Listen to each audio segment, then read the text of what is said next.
எல்லாரும் சேர்ந்து என் பிள்ளைய குடும்பம் போலீஸ்காரன் தானே அவுக்கணும். அவன் எப்படி அவுக்கணும்? அவன் எப்படி அவன் கொண்டு போனான்? இவ்வளவு அடிச்சு கருக்கு பறையில வச்சு என் பிள்ளைய அடிச்சு மூஞ்செல்லாம் பிச்சு. திருப்பூரைச் சேர்ந்த ரிதன்யா என்னும் பெண் கடந்த வாரம் கணவன் வீட்டார் வரதட்சணை கேட்டு துன்புறுத்துவதாக கூறி வாட்ஸ்அப்பில் ஆடியோ அனுப்பிவிட்டு தற்கொலை செய்து கொண்ட சம்பவம் பெரும் அதிர்ச்சியை ஏற்படுத்தியிருந்த நிலையில் அதே போன்றொரு சம்பவம் கன்னியாகுமரியிலும் நடந்துள்ளது. என்ன நடந்தது விரிவாக பார்க்கலாம்.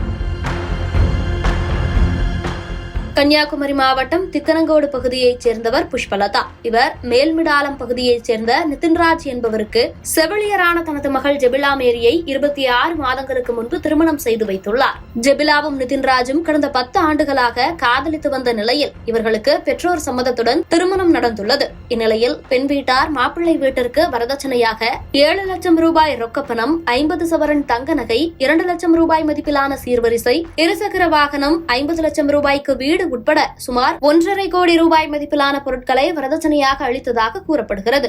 இந்த நிலையில் நேற்று மதியம் திடீரென பெண் வீட்டிற்கு மாப்பிள்ளை வீட்டிலிருந்து அழைப்பு ஒன்று வந்துள்ளது. அதில் ஜெபிலா இறந்துவிட்டதாக தெரிவித்துள்ளனர். அதிர்ச்சியடைந்த பெண் வீட்டார் மருத்துவமனைக்கு சென்று பார்த்தபோது தங்களது பெண் உயிரிழந்ததை கண்டு அதிர்ச்சியடைந்து கதறி எழுந்துள்ளனர். அவர்களிடம் ஜெபிலா தூக்கிட்டு தற்கொலை செய்து கொண்டதாக தெரிவித்த நிலையில் அதன் அடிப்படையில் கருங்கல் காவல்துறையினருக்கு தகவல் தெரிவிக்கப்பட்டது. சம்பவ இடத்திற்கு வந்த உடலை கைப்பற்றிய காவல்துறையினர் உடற்கூறாய்வு நாகர்கோவிலில் உள்ள கன்னியாகுமரி அரசு மருத்துவமனைக்கு அனுப்பி வைத்தனர். இது தொடர்பாக வழக்கு பதிவு செய்த காவல்துறையினர் ஆர்டிஓ விசாரணை மேற்கொண்டு வருகின்றனர். இந்த நிலையில் தங்கள் மகளை வரதட்சணை கேட்டு கொடுமைப்படுத்தி வந்ததாகவும் அவரிடமிருந்து 50 சவரன் நகைகளை பெண்ணின் கணவர் நிதின்ராஜ் மற்றும் அவரது பெற்றோர் மரியே டேவிட், அமலோர்பா மேரி உட்பட 6 பேர் அபகரித்துவிட்டு பெண்ணை அடித்து கொலை செய்ததாக கூறி பெண்ணின் உடலை வாங்க மறுத்து பெண்ணின் உறவினர்கள் 50க்கும் மேற்பட்டோர் திடீரென மருத்துவமனையில் போராட்டத்தில் ஈடுபட்டனர். பெண்ணின் கணவர் நிதின்ராஜ் மற்றும் அவரது தாய் உள்ளிட்ட அனைவரையும் கைது செய்யும் வரை உடலை வாங்க மாட்டோம் என உயிரிழந்த பெண்ணின் தாய் கண்ணீர் மல்க பேட்டியளித்துள்ளார். 2 நாளை முன்ன வீட்டுல நகைக்கு வேண்டி அடிச்சிருக்காங்க. என் பிள்ளை வேலைக்கு போன இடத்துல ஒரு பிள்ளைகிட்ட சொல்லி இருக்கு, நான் இதை இது வரையும் மறந்துட்டேன், ஏன்னா இப்பதான் ஞாபகம் வருது. அந்த பிள்ளை அந்த பையனுக்கு அப்பா டெய்லி என்ன மோல்ட்டு 500 ரூபா வேண்டிட்டு போவோம், கொடுக்காத நேரம் அதையெல்லாம் தூக்கி போட்டு என் பிள்ளைய அடிச்சிருக்காங்க. ஐயா பணத்துக்கே என் பிள்ளைய யூஸ் பண்ணிட்டாங்க.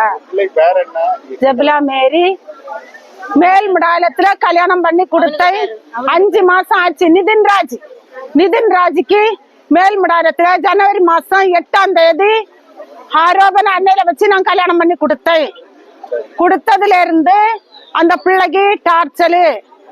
என் பிள்ளை வேலைக்கு போன என் பிள்ளை வண்டி ஆண்டு கொடுத்தை, இவ்வளவு 50 நகை கொடுத்தை, 50 லட்சத்துக்கு வீடு ஆண்டி கொடுத்தை, அதுக்கு பின்னாடி 7 லட்சம் கையில கொடுத்தை, பைக்கு ஆண்டி கொடுத்தை, அதுக்கப்புறம் இப்ப ஒரு 5 லட்சம் என் தாலி அடை வச்சு நான் கொடுத்தேன். என் பிள்ளை சந்தோஷமா இருக்கட்டும்னு கொடுத்தேன்.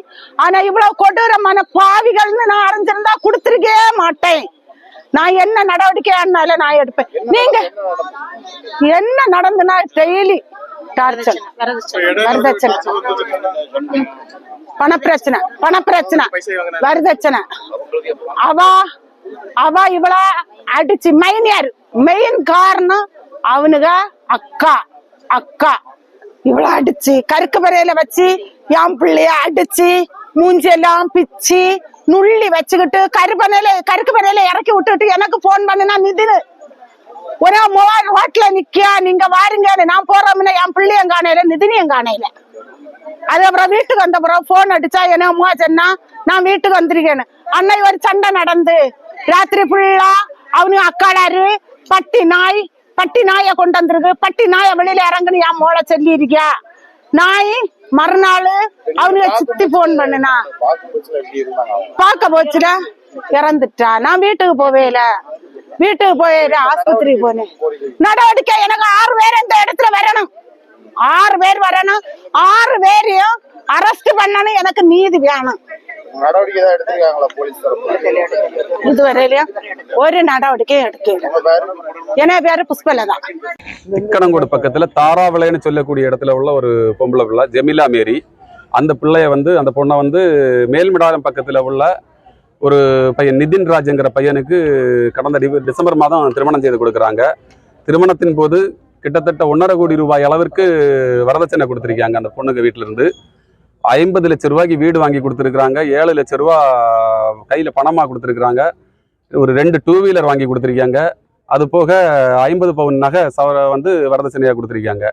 இது மட்டும் இல்லாமல் திரும்ப இன்னும் பணம் கேட்டு அந்த பொண்ணை ரொம்ப கொடுமைப்படுத்தியிருக்காங்க. அந்த பையனுக்கு பொண்ணோட கணவருடைய வீட்டுக்காரங்க, பொண்ணுடைய அம்மா பையனோட அம்மா, அப்பா, அவனுடைய அக்கா, சித்தி உட்பட 6 பேர் அந்த பொண்ணை ரொம்ப கொடுமைப்படுத்தியதாட்டு சொல்லியாங்க. அந்த பொண்ணுடைய கொடுமை தாங்க முடியாமல் அம்மாவுக்கு பலமுறை என்ன இந்த மாதிரி கொடுமைப்படுத்துறாங்கன்னு சொல்லியிருக்கா. இது தாண்டி என்னாச்சுன்னா தற்போது பணம் கேட்டு கொடுமைப்படுத்தியிருக்காங்க. அந்த பணம் கொடுக்கலைங்கிறதுக்காக அந்த பொண்ணை வலுக்கட்டாயமாக பல விதத்தில் சித்திர பண்ணதாட்டு அவங்க அம்மா கிட்ட அந்த பொண்ணு சொல்லியிருக்குது.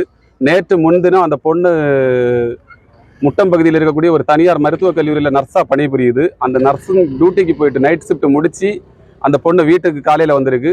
வந்த பொண்ணு அம்மா அப்பாவுக்கு தொடர்பு கொள்றதுக்கு முன்னாடியே அந்த பொண்ணுக்கு என்ன ஆச்சுங்கிறது அம்மா அப்பாவுக்கு தெரியாத சூழ்நிலையில் திடீர்னு சொல்லிட்டு 12:30 12:20 மணி அளவில் அந்த பொண்ணுடைய கணவர் அந்த பொண்ணுடைய அம்மாவுக்கு தொடர்பு கொண்டு உங்கள் மகா தூக்கில் தொங்கிட்டா அப்படின்னு சொல்லிட்டு நக்கலாக சிரிச்சுட்டே கூப்பிட்டு தகவல் சொல்லியிருக்காரு.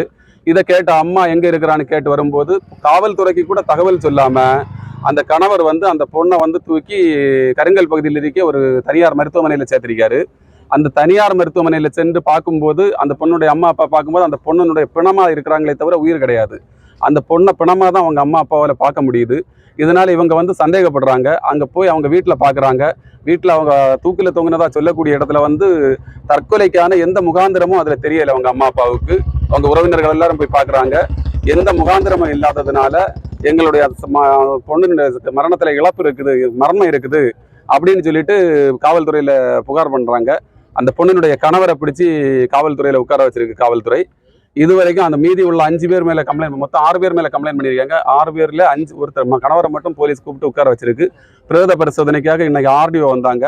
ஆர்டிஓ பார்த்துக்கிட்டு அந்த உடலை பிரேதத்தை பார்த்துக்கிட்டு வந்து கழுத்தில் கயிறு தொங்கின காயம் இருக்குது, ப்ளஸ் முதுகில் வந்து ஒரு காயம் இருக்குது. முதுகில் இதில் தோள்பட்டையில் வந்து அந்த பொண்ணை அடித்தது மாதிரி ஒரு கைத்தடம் பதிஞ்ச ஒரு காயம் இருக்குது அப்படின்னு சொல்லியிருக்காங்க. முழுமையான விவரம் இன்னும் தெரிய வரையில. அவங்க வீட்டுக்காரங்களுக்கு என்னன்னா இந்த பொண்ணை முழுக்க அடித்து கொலை செய்யப்பட்டிருக்கலாங்கிற சந்தேகம் இருக்குது. அந்த 6 பேர் மீது நடவடிக்கை வேணும்னு கேட்டு இங்கே உட்கார்ந்துருக்காங்க. அந்த நடவடிக்கைக்காக பிணவரை முன்பு உட்கார்ந்துருக்கிறாங்க. அதுக்கு பிறகு தான் பாடியை வாங்குவோன்னு சொல்லிட்டு இருக்கிறாங்க. என்னோட பேர் ஸ்ரீ மகேஷ். நான் அந்த பாதிக்கப்பட்ட இறந்து போன பெண்ணுடைய குடும்பத்தாரனுடைய உறவினர் ப்ளஸ் வழக்கறிஞர்.